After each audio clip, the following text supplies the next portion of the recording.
The sharp crack of the gunshot sliced through the air of the National Theater like a knife through butter. For an eternity, time seemed to hang suspended, the acrid smell of gunpowder mingling with the perfume of elegantly dressed ladies, as the metallic echo reverberated through the ornate walls of Washington's most prestigious theater. In the gilded gloom of a private box, a silhouette leapt over the balustrade with the deadly grace of a panther, landing on the stage with a thud that shook the wooden planks. "Sic semper tyrannis!"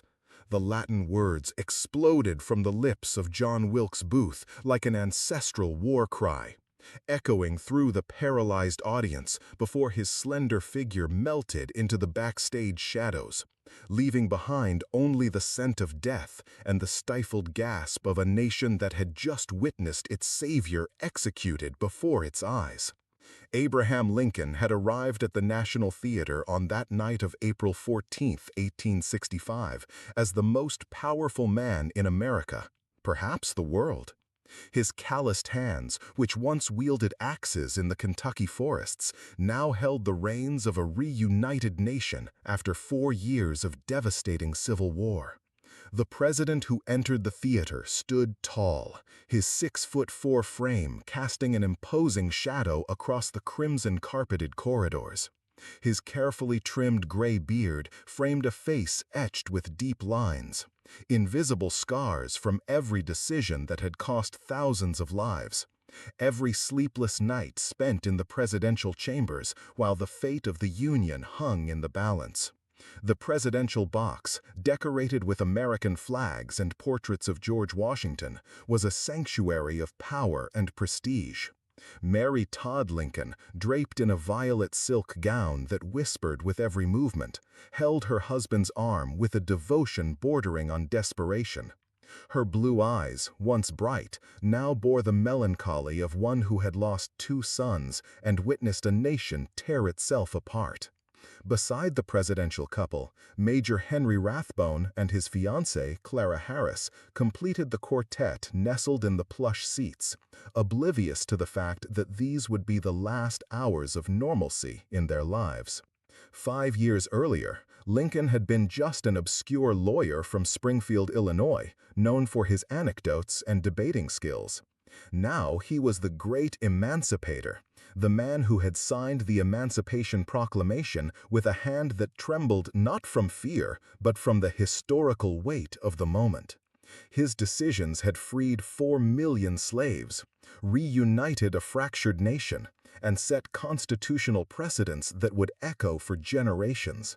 The power emanating from his tall, lanky figure was almost tangible, a magnetism that caused both lowly soldiers and generals alike to bow before his presence. Yet absolute power had taken its toll. The face that had once been jovial and hopeful now displayed the deathly pallor of one who had carried the weight of 620,000 deaths on his shoulders. His hands, always in motion during speeches, trembled imperceptibly when he believed himself alone. The dreams that haunted him every night were populated by blood-soaked battlefields, letters from bereaved mothers, and the distant echo of cannons that never ceased firing in his troubled mind. Mary had noticed how he talked to himself during his nighttime walks around the White House, murmuring the names of fallen soldiers as if they were a litany of repentance. The theater buzzed with the energy of a society that could finally relax after years of anxiety. The play, Our American Cousin, unfolded on the stage below, a light comedy that drew genuine laughter from the audience. Lincoln laughed with a spontaneity he hadn't shown in a long time, a deep, infectious laugh that crinkled his eyes and shook his beard. For a few precious hours, he wasn't the president who had ordered the destruction of Atlanta or authorized the execution of deserters. He was simply a 56-year-old man enjoying a night at the theater with his wife. In the halls and dressing rooms of the theater, however, a sinister conspiracy had taken root like a poisonous weed. John Wilkes Booth, the 26-year-old actor whose angelic face hid a soul corrupted by fanaticism, had spent weeks planning what he called the coup of the century. His dark eyes, which had seduced countless women on the stages of Baltimore and New York, now gleamed with the cold madness of a man who believed he was fulfilling a sacred destiny. Booth wasn't a common assassin. He was an artist of death, a man who understood the power of symbols and theatrality better than any politician. The single-shot derringer Booth carried was a small and elegant weapon, more suited for duels of honor than for political assassinations. But in the hands of a man who had studied anatomy for his Shakespearean roles, it became a deadly instrument of precision. Booth knew exactly where to aim, at the base of the skull, where the spinal cord meets the brain, a point that would guarantee instant death without giving the victim a chance to scream or resist. The cold barrel of the pistol lightly touched Lincoln's gray hair before Booth's finger squeezed the trigger. The lead projectile pierced the presidential skull with the speed of lightning, traversing the brain diagonally and lodging itself behind the left eye. Lincoln made no sound. His head simply tilted forward, as if he had suddenly fallen asleep. Mary, who had been laughing at the play seconds before, turned to her husband with a smile that froze on her lips as she saw blood streaming through his hair. "What the?" were the only words she managed to utter before terror seized her mind. In the presidential box, an intimate tragedy unfolded far from the public's gaze. Mary Lincoln embraced her husband's lifeless body, her fingers tangled in his blood-soaked hair, whispering words of love that he could no longer hear. "Abraham, Abraham, talk to me!" Her voice broke into sobs that were more animalistic than human. The blood flowing from the wound had stained her violet dress, transforming the silk into a purple shroud that clung to her trembling body. Dr. Charles Lale, a young army surgeon who was in the audience, was the first to reach the box. His hands, accustomed to treating war wounds, trembled as he examined the president. Lincoln's pulse was weak and irregular. His breathing was labored and noisy, as if each inhalation were a battle against death. Lale removed blood clots from the head wound, but he knew it was useless. The bullet had destroyed a crucial part of the brain, and even if Lincoln survived, he would be merely a conscienceless vegetable. "He's dying," Dr. Lale whispered to Dr. Albert King, who arrived moments later. The words were soft, but Mary heard them and let out a moan that seemed to come from the depths of her soul. "No!" she cried, cradling her husband's pale face in her hands. "You can't leave me! You can't leave the boys!" Her reference to her sons, Robert, serving in the army, and Tad, sleeping at the White House, added an even more tragic dimension to the scene. The decision was made to move Lincoln to the home of William Peterson across the street. 6 men carried the dying president through the crowd thronging the theater exit, his tall, lanky frame seeming even more frail in their arms. The short journey to Peterson's house became an impromptu funeral procession, with hundreds of people silently following the cortege. Many wept openly, others murmured prayers, but all seemed to understand they were witnessing the end of an era. The room where Lincoln was laid was small and modest, with a simple bed that was too small for his giant frame. His feet hung over the edge, a detail that somehow made the scene even more poignant. Mary sat beside the bed, holding her husband's cold, lifeless hand, while a succession of doctors, politicians, and friends came and went like characters in a Shakespearean drama. Secretary of War Edwin Stanton took charge, turning the parlor into an improvised command center to coordinate the hunt for the conspirators. Among those keeping vigil was Robert Todd Lincoln, the president's eldest son, who had arrived from the battlefield still wearing his army uniform. At 21, Robert possessed his father's height and bone structure, but his young face wore an expression of devastation that made him look decades older. He stood by the bed, his eyes fixed on his father's peaceful face, as if he could, through sheer willpower, bring Lincoln back to life. The hours crawled by with the slowness of a nightmare. Lincoln's breathing grew increasingly erratic, with long pauses between breaths that made everyone in the room hold their breath. Mary alternated between moments of delusional hope when she believed she saw signs of improvement, and periods of utter despair when the reality of the situation crashed down with cruel force. "He's hearing me," she whispered, kissing her husband's cold forehead. "I know he's hearing me." Dr. Lyle, who had taken over the president's medical care, kept 2 fingers on Lincoln's pulse, feeling the heartbeat growing weaker and more spaced out.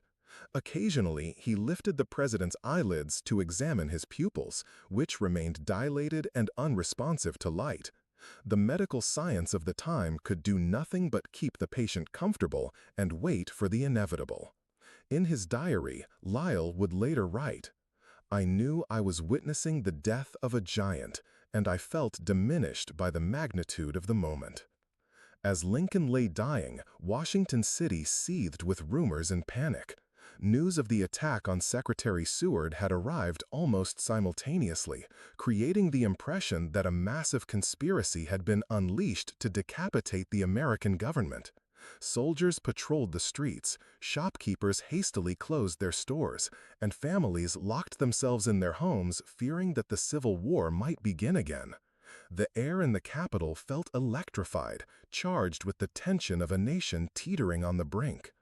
John Wilkes Booth, meanwhile, rode through the Maryland swamps with David Harold, his broken leg causing him excruciating pain with every movement of the horse.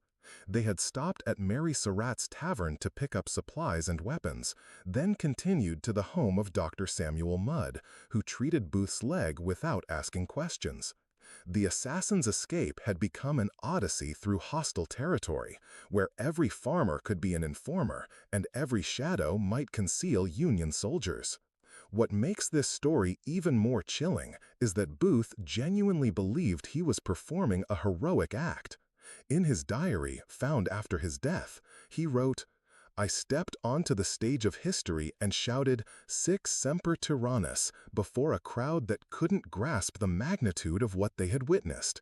I freed my country from a tyrant." His words reveal not only the megalomania of a fanatic, but also the mental distortion that allows assassins to see themselves as saviors.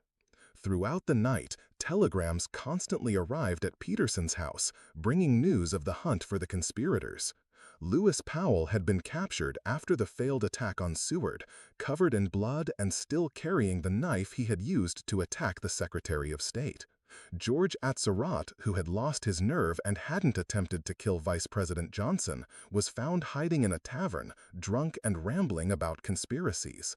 Mary Surratt was arrested at her boarding house, along with her son John, who had fled to Canada but would be captured later. If you are following this intense narrative about one of the darkest moments in American history, consider subscribing to our channel for more insightful and revealing historical accounts like this one. Now, let us return to those final moments that forever changed the destiny of a nation. As dawn approached, it became clear that Lincoln wouldn't survive. His face, which had maintained a serene expression throughout the night, began to show signs of the final struggle he was waging against death. His eyebrows twitched occasionally, as if he were having disturbing dreams, and his lips moved silently, as if trying to utter words that wouldn't come. Mary, exhausted from grief, had been taken to the next room, where she wept uncontrollably in the arms of other women. The room where Lincoln lay dying was imbued with an almost religious atmosphere. Reverend Phineas Gurley, the Lincoln's pastor, had arrived during the night and remained kneeling beside the bed, whispering prayers that seemed to echo in the narrow walls. Candles burned in dishes placed on the dresser, creating dancing shadows that gave the room a ghostly appearance. The smell of melted wax mingled with the medicinal scent of the ointments the doctors had applied to the wound, creating a fragrance that all present would forever associate with death. Edwin Stanton, the Secretary of War, who had effectively become the most powerful man in the country after the assassination, sat in a chair by the window, observing the events with the impassivity of a general who had seen much death. His small, piercing eyes did not stray from Lincoln's face, as if he were memorizing every detail of the president's final moments. Stanton had been criticized for his harshness during the war, but that night his humanity shone through in tears he didn't try to hide. At 7:22 a.m. on April 15, 1865, Abraham Lincoln's breathing ceased. The silence that followed was absolute, broken only by the tick-tock of the wall clock that continued to mark time indifferent to the magnitude of the moment. Dr. Lyell placed a coin on the dead president's eyes, a traditional gesture that took on symbolic meaning in this context. The man who had preserved the Union with his own life now received the last honors from the living. "Now he belongs to the ages," Stanton murmured, uttering the words that would become one of the most famous quotes in American history. The phrase perfectly captured the sense that something greater than a man had died that morning. It was the end of an era of American innocence, the moment the nation realized that even its greatest heroes were not immune to violence and hatred. News of Lincoln's death spread through the city like wildfire. People who had spent the night awake, waiting for news, poured into the streets in silence, as if participating in a spontaneous funeral procession. Shops closed their doors, churches tolled their bells in mourning, and a feeling of collective grief seized the capital. In the streets, one could see grown men weeping openly, women dressed in black as if attending a funeral, and children who didn't fully understand what had happened but felt the weight of the sadness that hung over the city. Mary Lincoln, when she finally managed to approach her husband's body, collapsed upon him in a display of grief that moved everyone present. Her sobs were so intense that they seemed to come from a place beyond normal human sorrow. It was the lament of a woman who had lost not only a husband, but also her identity, her future, and her reason for living. "My dearest husband," she murmured, kissing Lincoln's cold face repeatedly. "You were everything to me, everything." Lincoln's body was transferred to the White House, where it was embalmed and prepared for the funeral. The embalming process, still a novelty at the time, ensured that the president's face maintained a serene and dignified appearance, as if he were merely sleeping. Dressed in his best black suit, Lincoln was placed in an ornate mahogany coffin, surrounded by flowers that filled the air with their sweet, heavy fragrance. Lincoln's funeral became an event of unprecedented magnitude in American history. Thousands of people lined up to see the president's body one last time, many traveling hundreds of miles to participate in the national mourning. The funeral procession, which followed from Washington to Springfield, Illinois, transformed into an epic journey through a grieving nation. In every town where the funeral train passed, crowds gathered on the tracks, holding candles, singing hymns, and weeping for the loss of their leader. The capture of John Wilkes Booth, 12 days after the assassination, provided a dramatic conclusion to the tragedy. Cornered in a barn in Virginia, Booth refused to surrender and was shot dead by Union soldiers. His final moments were as theatrical as his life. He looked at his own hands and murmured, "Useless, useless," finally acknowledging the futility of his act.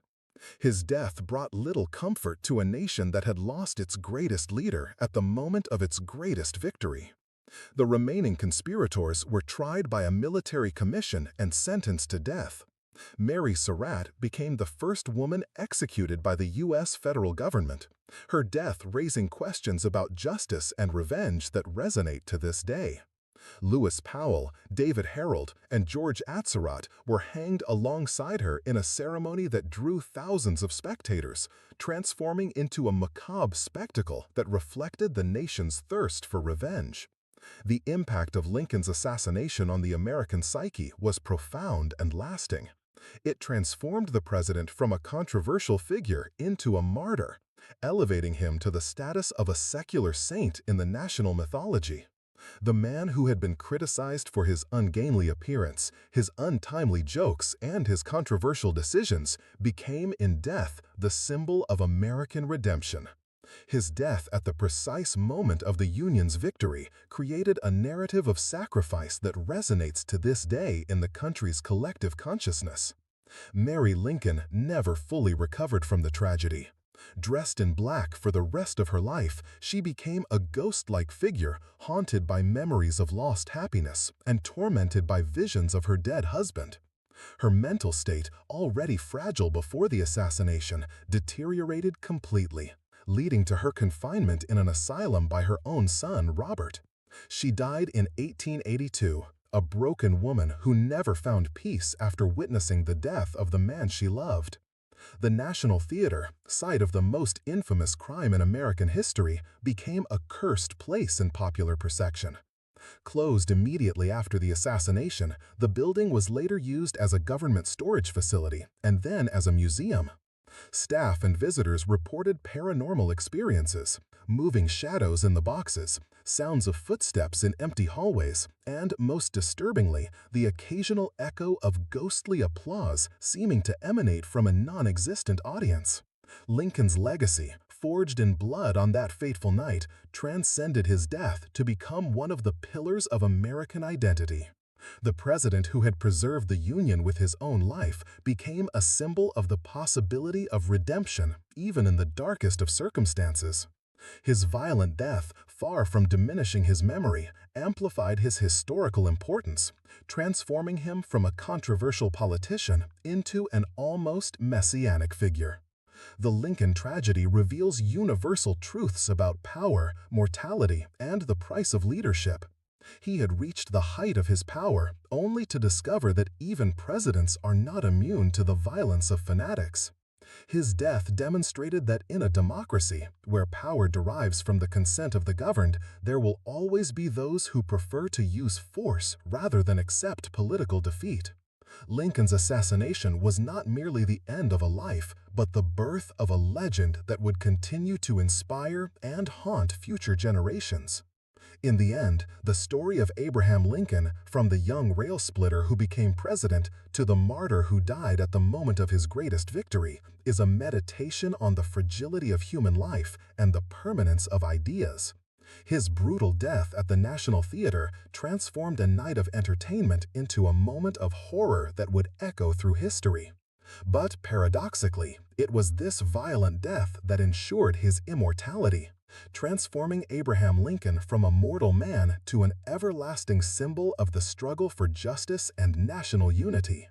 The blood that flowed through Lincoln's gray hair that April night was not just the end of a life, but the beginning of a legend that would continue to inspire and haunt America for centuries. In the darkness of the National Theater, a nation lost its savior, but gained a martyr whose memory would become more powerful than any presidency could have been. And perhaps that is the cruelest irony of all, that John Wilkes Booth, in attempting to destroy Lincoln, ultimately ensured his immortality.